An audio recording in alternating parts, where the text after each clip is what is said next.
The true GDM-12-HC-LD single-swing glass door merchandiser refrigerator with hydrocarbon refrigerant and LED lighting. At first sight, the true GDM-12-HC-LD single-swing glass door merchandiser refrigerator with hydrocarbon refrigerant and LED lighting looks very aesthetically appealing. It also splendidly displays all beverages and foods. However, most users would agree that this refrigerator is one of the worst commercial refrigerators on the market. That's because it just doesn't provide sufficient value for the money you invest in it. Sure, it has some positive qualities, like the sleek-looking exterior and the interior LED lighting, but that's about the extent of it.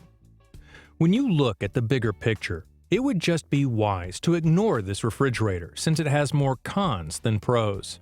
You're better off going for any other top-quality commercial refrigerator model, like the ones we've mentioned before.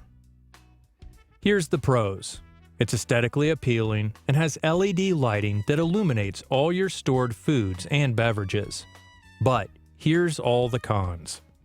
The refrigerator's handle has a tendency to break quite soon.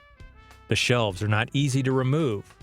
It's not as durable as most of the other commercial refrigerator models. It's not very easy to clean and maintain, and the compressor is not very powerful.